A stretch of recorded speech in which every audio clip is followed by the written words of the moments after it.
Session is called to order. May I request Sheikh MP Ibrahim Ali to lead us in the invocation, and please remain standing for the singing of the national anthem and the Bangsamoro hymn.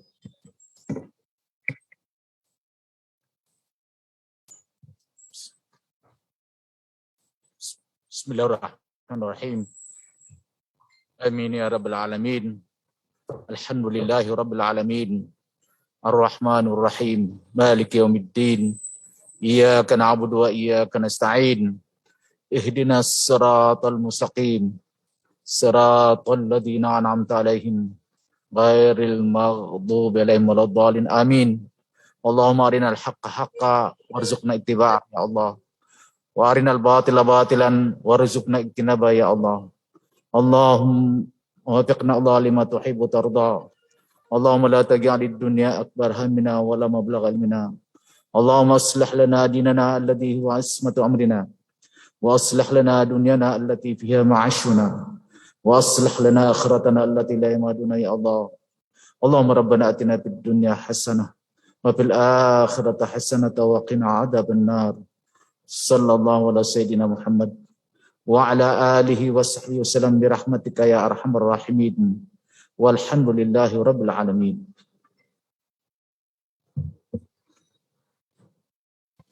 Mga kababayan, ang pambansang awit ng Pilipinas. Kayang magiliw, ewas ang sinakalan, alam ng puso, sa titik mo'y buhay. Lupang hinirang, tuyag ka ng magiting, sa mandulupin, di ka pasisingil, sa nagagang tutok sa simoy at sa langit mo pagaw, ay hinatang tudla, kawin sa pagkayang minamahal, ang isang ng matawad mo'y tagumpay na nag-iingin, ang bituin at araw niya kailan pamay di magtitingin. Luman ang araw ng walang pagsingka, buhay langit sa piling mo. Aming ligaya na pagkay mga amin, at mamatay ng dahil sa'yo.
please be seated.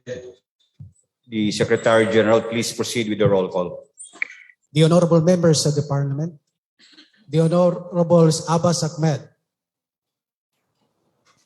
Abbas Harun, Present. Abbas Zulkarnain, Abbas Basit Sarip, Present. Abu Majib, Adyong Jawar Rahman Alonto, Ahang Abdullah, Alamia Laisa, Present. Alauddin Faiz, Ali Ibrahim, Ali Lanang Jr., Ali Edi Mapag, Ali Cesar, Abuluto Suarto, Ampatuan Baintan, Anayatin Susana, Asmawil Muslima, Balindong Ali Pangalian, Bara Hamid Abidudin, Basman Anna Tarhata, Burahan Abraham, Andaw Bay Maliha, Present po. Landamon Latip Maysara, Ian Lamusa, Dipatuan Saprula, Ibrahim Ahod, Ismail Haji Abdulaziz, Gayak Abdullah, Gera Edward,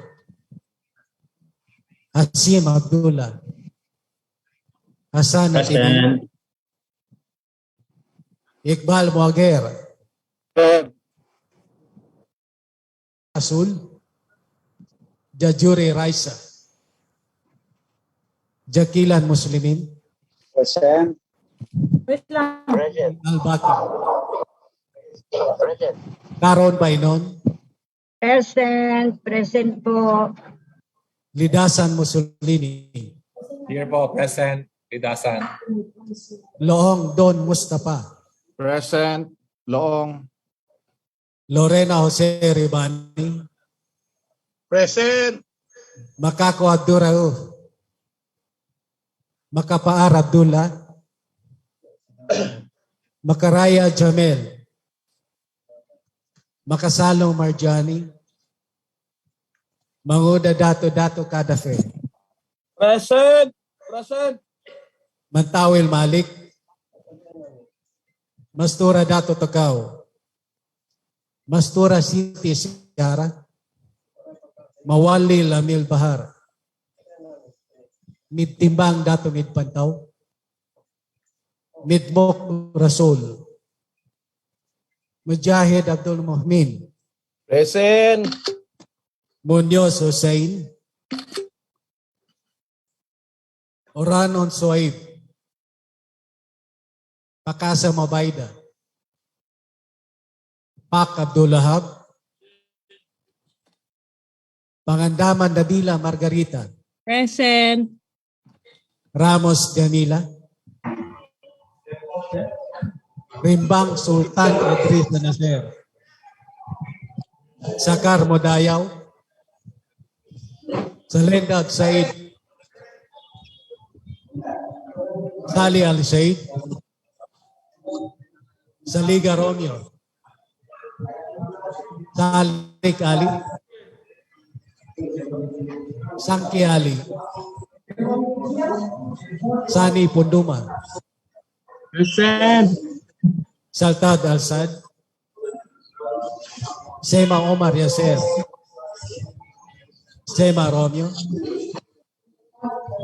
Sheikh Said, Present. Ongan Aida, Sulaiman Ali, Abay Salim, Nabil, Present. Uja Sahi, Ulama Melanio, Usman Asfar, Jacob Muhammad, UAK Narciso,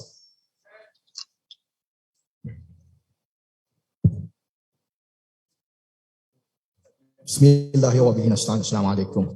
Mr. Speaker, with 24 members of the Parliament physically responded to the call and 31 responded via Zoom. Mr. Speaker, we have a total of 55 members of the Parliament responded both physical and virtual. We therefore certify, Mr. Speaker, that there is the presence of quorum. Thank you, Mr. Speaker.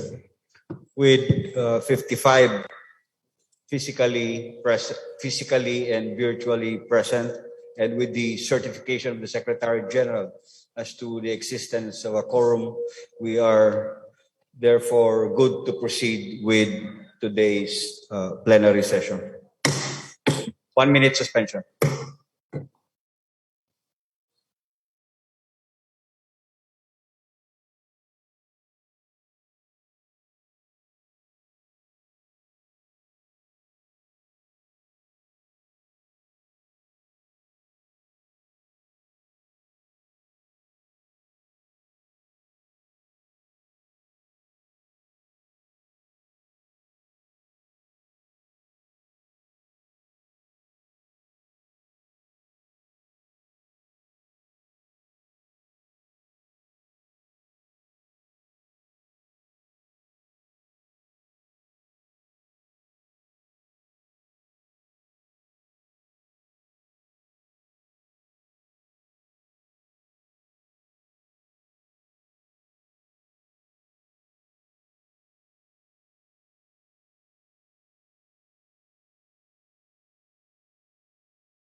Session resumes. Majority Floor Leader. May we respectfully recognize MP Paisalin Tago, Mr. Speaker. Thank you very much, Mr. Speaker. I move, Mr. Speaker, that we amend the order of agenda for today's session. I move, Mr. Speaker, further move, Mr. Speaker, that we insert resolution number 649 in our agenda, a resolution entitled resolution respectfully reiterating our appeal to His Excellency President Rodrigo Roa Duterte should decide to appoint the new seat of members of the Bangsamoro Transition Authority to allow the incumbent members of the BTA who are nominated by the government to continue their service until June 30. To read the first proposed resolution, PR number 649, as amended, and now PR number 649 as amended, including the author and the title of the resolution, Mr. Speaker. The Secretary General is ordered as directed by the Majority Floor Leader. Thank you, Mr. Speaker.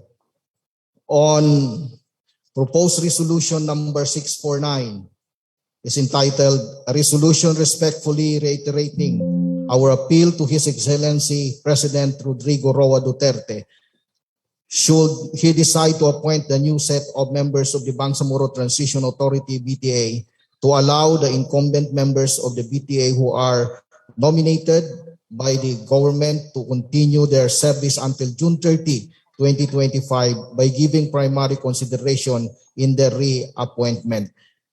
Authored by the honorable members of the Parliament, Deputy Speaker Attorney Nabil Eitan, Deputy Speaker Hatimil Hassan, Deputy Speaker Attorney Omar Yasser Sisto Mosema, Minority Floor Leader Attorney Liza M. Alamia, Deputy Majority Floor Leader Attorney Paisalin P. Tago, Assistant Minority Floor Leader Engineer Baintan Adil Ampatuan, Attorney Joe I. Lorena, Attorney Maysara C. Dandamun Latif, Amil Bahar S. Mawalil, Abraham Burhan, Jamila Disimban Ramos, Bainon J. Caron, Engineer Don Mustafa A. Luong, Professor E.D. Mapag Ali, Romeo Saliga, Ustads Abdul Muhmin A. Mujahid, Sultan Idresa Haji Nasir Rimbang, and Muslimin A.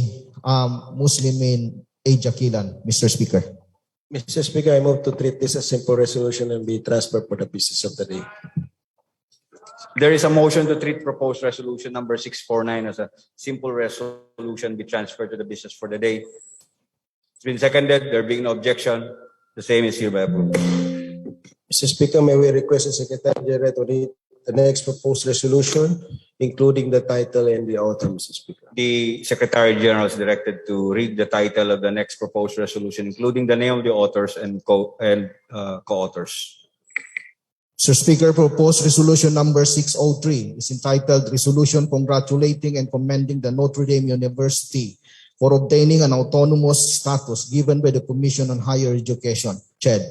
Authored by the honorable members of the Parliament, Baintan A. Ampatuan and Amil Bahar S. Mawalil. Co-authored by the honorable members of the Parliament, Liza M. Alamia, Rasul Y. Mitmog Jr., Suharto M. Ambulodto, Don Mustafa A. Luong, and Rasul Ismail, Mr. Speaker. Mr. Speaker, I move to treat this as simple resolution and be transferred for the business of the day. There is a motion to treat proposed resolution number 603 as a simple resolution be transferred to the business for the day. It's been seconded. There being no objection, the same is hereby approved. Mr. Speaker, may we request the Secretary General to read the next proposed resolution.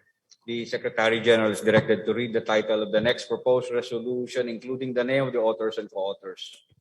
Mr. Speaker, proposed resolution number 618 entitled A Resolution Expressing the Profound Sympathy and Sincere Condolences of the Bangsamoro Transition Authority on the death of Tausug historian Dr. Samuel Kongtan and recognizing his legacy in the field of history and in documenting the history of the Bangsamoro and Mindanao. Authored by the Honorable Member of the Parliament, Amil Bahar S. Mawalil. Co-authored by the Honorable Members of the Parliament, Nabil Eitan, Abraham T. Burahan, Don Mustafa A. Luong, Liza Alamia, Baintan A. Ampatuan, Suharto M. Ambulodto, Rasul Y. Mitmog Jr., Rasul Ismail, and Paisalin P. Tago, Mr. Speaker. Mr. Speaker, I move to treat this as simple resolution and be transferred for the business of the day. There is a motion to treat proposed resolution number 618 as a simple resolution be transferred to the business for the day. The same has been seconded. Said motion is hereby approved. Mr. Speaker, may we request the Secretary General to read the next proposed resolution. The Secretary General is directed to read the title of the next proposed resolution, including the name of the authors and co-authors. Mr. Speaker, next proposed resolution is proposed resolution number 620 entitled Resolution Directing the Committee on Transportation and Communications to conduct an investigation in aid of legislation on the alleged proliferation of the use of illegal repeaters signal booster in Marawi City. Authored by the Honorable Member of the Parliament, Maysara D. Latif. Co-authored by the Honorable Members of the Parliament, Rasul Y. Mitmog Jr., Baintan A. Ampatuan, Jamila D. Ramos, Don Mustafa A. Luong, Suharto M. Ambulodto, Melanio U. Ulama, Musa K.S. Jamla, Abdullah A. Ahang, Abdullah E. Gayak, Faiz S. Alauddin, Muslimin Jakilan, and Nabila Margarita Pangandaman, Mr. Speaker. Mr. Speaker, I move to refer this to the Committee on Transportation and Communication. There is a motion to refer proposed To refer. resolution number 620 to the Committee on Transportation and Communication. The same has been seconded. Said motion is hereby approved.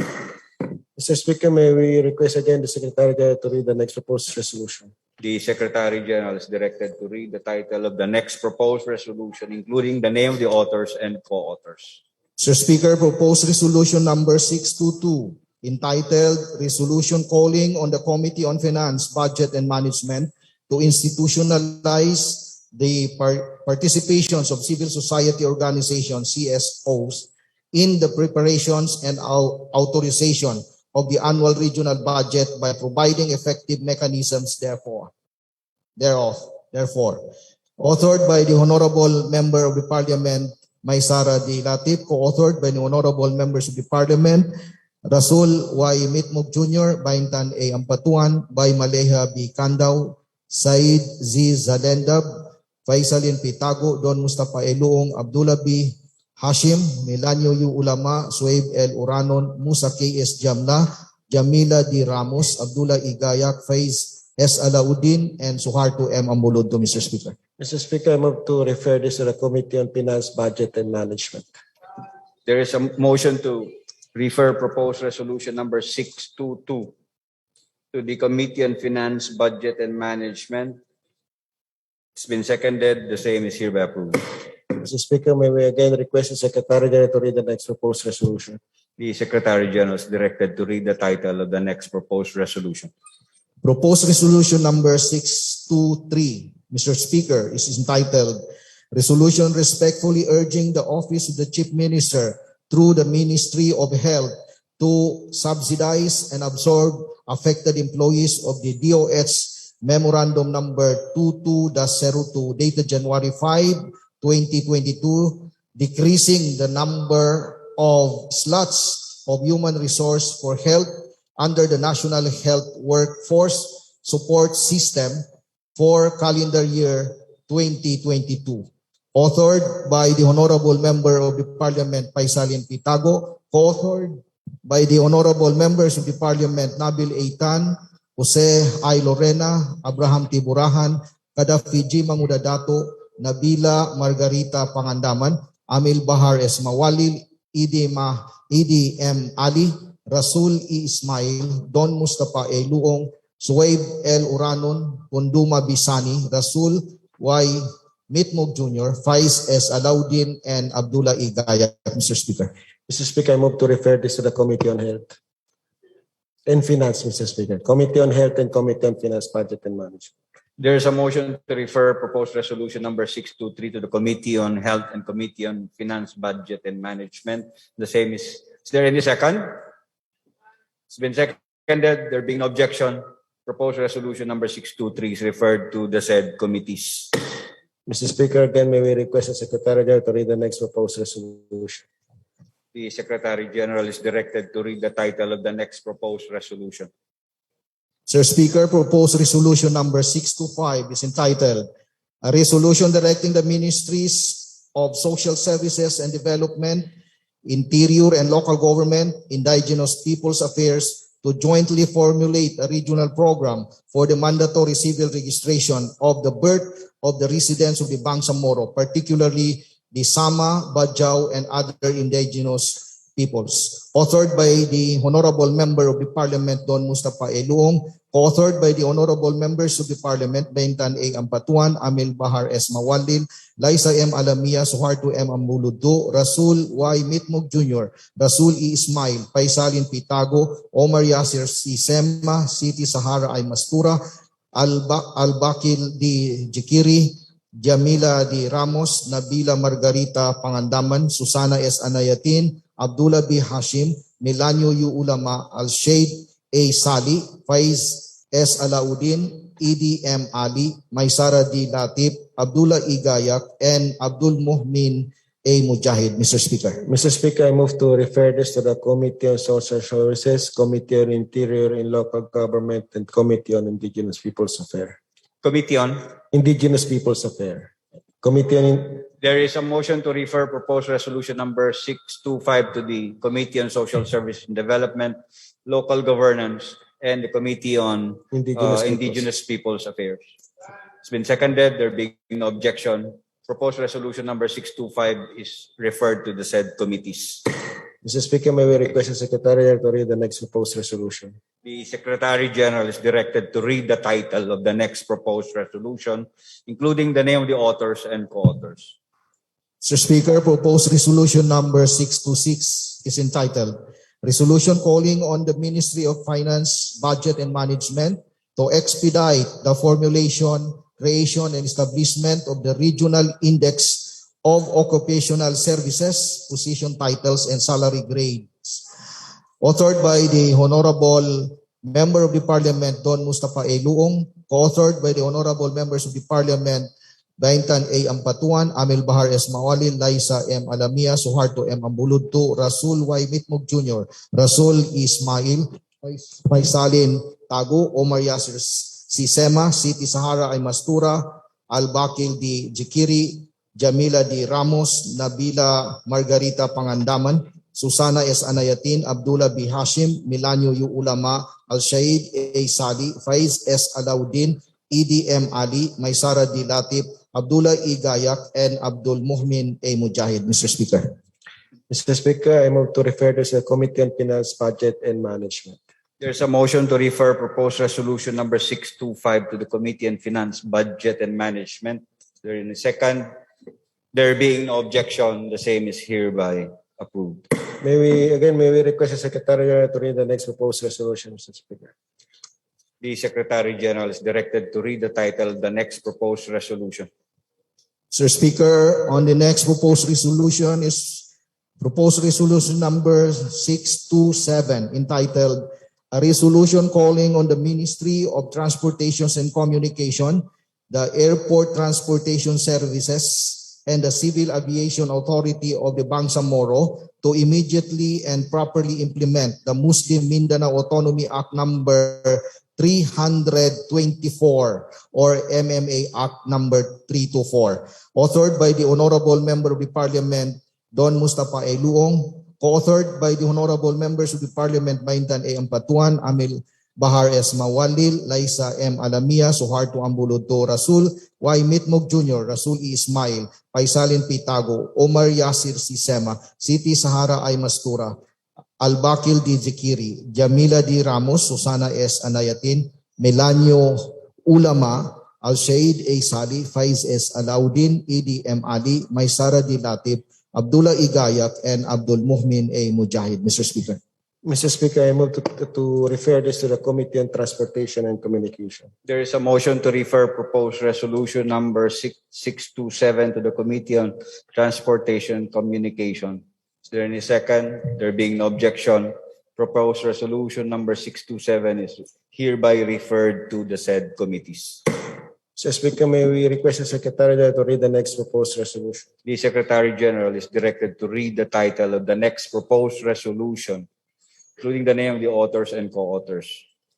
Yes, Mr. Speaker, proposed resolution number 628 is entitled Resolution calling on all the ministries and agencies of the regional government to observe and comply with the provisions of the Republic Act number 7277, known as the Magna Carta for Persons with Disability, as amended, and for the Ministry of Interior and Local Government to monitor the implementations thereof by all the local government units within the Bangsamoro region, authored by the Honorable Member of the Parliament, Don Mustafa A. Luong, co-authored by the Honorable Members of the Parliament, Baintan A. Ampatuan, Amil Bahar S. Mawalil, Laisa M. Alamia, Suharto M. Ambuludto, Rasul Y. Mitmug Jr., Rasul E. Ismail, Faisalin P. Tago, Omar Yasir Sisema, Siti Sahara Ay Mastura, Al-Bakil D. Jikiri, Jamila D. Ramos, Susana S. Anayatin, Milanyo U. Ulama, Al-Shaid A. Sali, Faiz S. Alauddin,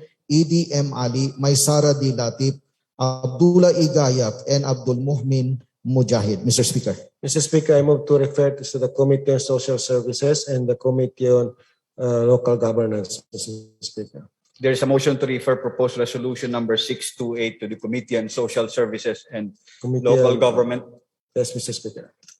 Is there any second? There being no objection, proposed resolution number 628 is hereby referred to the said committee.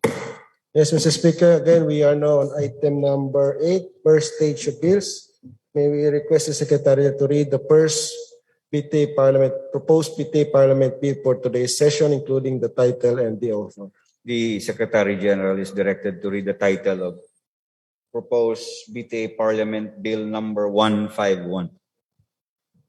Mr. Speaker, BTA Parliament Bill number 151 is entitled An Act Providing for Compensation to Public and Private Health Workers who may die of COVID-19 disease while in the line of duty in the Bangsamoro Autonomous Region in Muslim Mindanao, BARM, appropriating funds therefore and for other purposes. Authored by the honorable members of the Parliament Don Mustafa A. Luong, Baintan A. Ampatuan, Amil Bahar S. Mawalil, Liza M. Alamia, Rasul Y. Mitmog Jr., Suharto M. Ambulod II, and Rasul E. Ismail. Mr. Speaker.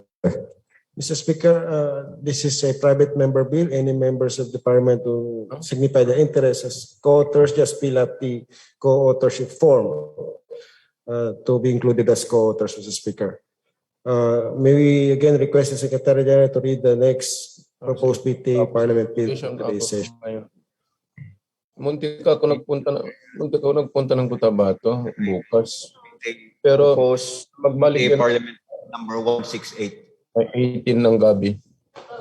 Para hindi na ako naman, dalawang gabi Yes, na. Mr. Speaker. Tapos BTA Parliament Bill number 168 is entitled The Diversity, Equity, and Inclusivity in Public Service Act of 2022, authored by the Honorable Member of the Parliament Don Mustafa A. Luong, co-authored by the Honorable Members of the Parliament Baintan A. Ampatuan, Amil Bahar S. Mawalil, Liza M. Alamia, Suharto M. Ambulod II, Rasul Y. Mitmog Jr., Rasul E. Ismail, Paisalin Pitago, Omar Yasser C. Sema, Siti Sahara I. Mastura, Albakil D. Jikiri, Jamila D. Ramos, Bay Maleha B. Kandaw, Nabila Margarita Pangandaman, Susana S. Anayatin, Milanio U. Ulama, Al-Shaid A. Sali, Faiz S. Alauddin, E.D. M. Ali, Maysara D. Latif, Abdullah E. Gayak, and Abdul Muhmin A. Mujahid. Mr. Speaker. Mr. Speaker, again, this is a private member bill. Any members of the Parliament would like to be co-authors, just fill up the co-authors form that was distributed before this session. Mr. Speaker, we are now on the business for the day. We are on proposed resolution number 649. 1 minute suspension. Yes, Mr. Speaker.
Session resumes.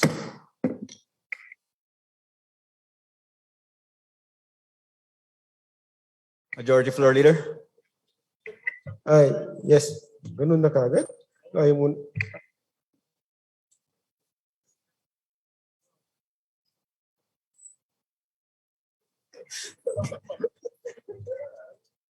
Mr. Speaker, there is an omnibus motion, Mr. Speaker, to dispense with the period of interpellation and debate and period of amendment, Mr. Speaker, and further move for the approval of this, Mr. Speaker. Proposed resolution number 649. There is a motion to dispense with the period of interpellation and debate and a further motion for the approval of proposed resolution number 649, subject to style. Subject to style, Mr. Speaker. Subject to style. It's been seconded. There being no objection, proposed resolution number 649 is approved on the plenary. Yes, Mr. Speaker. We proceed on item number 2 on the business for the day, proposed resolution number 603, entitled resolution congratulating, commending the Notre Dame University and DU for obtaining autonomous status given by the Commission on Higher Education. There is also an omnibus motion, Mr. Speaker, to dispense with the period of interpellation and debate and further move for the approval of the same. There is a motion to dispense with the period of interpellation, debate, and the further motion for the approval of proposed resolution number 603, subject to style. Subject to style, Mr. Speaker. Been seconded? Yes. It's been seconded. There being no objection, proposed resolution number 603 is hereby approved. Yes, Mr. Subject to Speaker. style. Yes, Mr. Speaker. We proceed on number 3 on the business of the day, proposed resolution number 618, a resolution expressing the proposed sympathy and sincere condolences of the Bangsamoro Transit Authority on the death of Tausug historian Dr. Samuel Kong Tan and recognizing his legacy in the field of history and documenting Bangsamoro and history of the Bangsamoro and Mindanao. Again, Mr. Speaker, there is an omnibus motion to dispense with the period of interpellation and debate and amendment, and I further move for the approval of this, Mr. Speaker. There is a motion to dispense with the period of interpellation, debate, and the further motion for its approval of proposed resolution number 618, subject to style. Yes, Been seconded. There being no objection, proposed resolution number 618 is hereby approved. Mr. Speaker, there being no other agenda on the order of the business, I move to adjourn this session until tomorrow at 1 o'clock in the afternoon. Session is adjourned until 1 o'clock tomorrow afternoon.